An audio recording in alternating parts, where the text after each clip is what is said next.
That's why you came here. You didn't come here to make things happen. You came here to live enough life to know what you'd like to have happen, to turn your attention to an image of that, to achieve vibrational alignment with the essence of something, understanding that the fairies of the universe will bring everything else into alignment.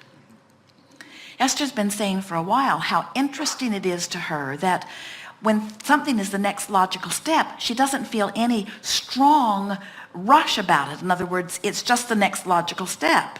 And she's also beginning to discover that with enough next logical steps, life feels pretty intoxicating. In other words, she can hardly get the grin off her face. With so many, that's the way you intended to come forth. You didn't come forth to pay a price. You didn't come forth to make things happen. You came forth for the sheer exhilaration of expansion, which is utterly natural to you.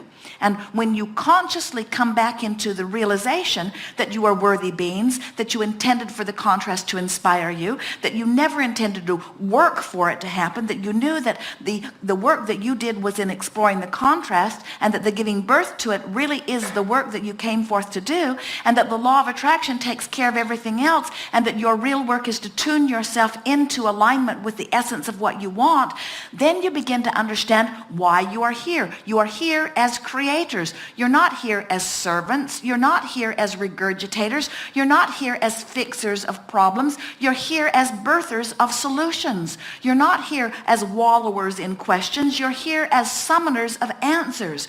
You are the leading edge summoning life forward. But you're not doing it because life needs to be summoned forward. That is inevitable. You're doing it because the summoning of life forward feels so very, very good, you see.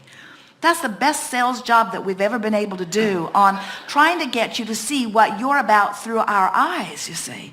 Nothing needs to be done. This world doesn't need to be fixed. You don't need another statue. You don't need another house. You don't need anything.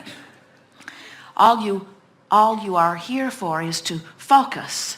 Law of attraction takes care of everything else. You are here as the expressors of alignment of well-being. That's why you're here, you see.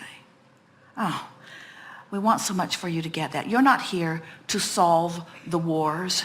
You're here to observe the wars, to give birth to the peace, to turn your undivided attention to the well-being, which will ultimately provide it for you in the moment that you line up with it.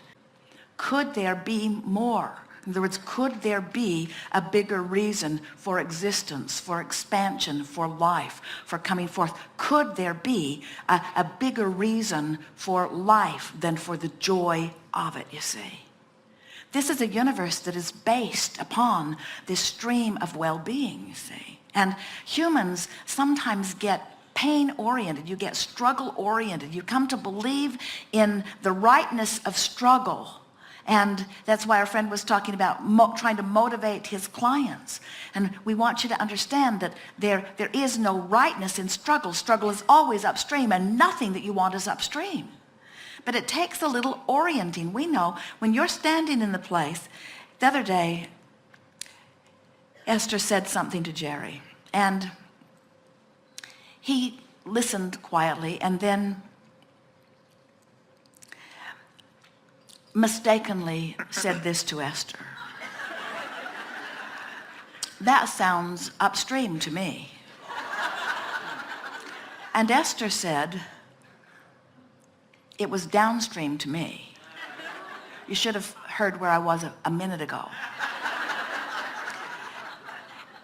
And what we're wanting you to realize is that as you're interacting in this world and your intention is to continue to reach for the slight improvement in the thought, letting the emotion that you're reaching for be the emotion of relief, then before you know it, you are in sync with that broader perspective. And it isn't until you are in sync with that broader perspective that you can begin to see this world through the eyes that you had when you made the decision to come forth.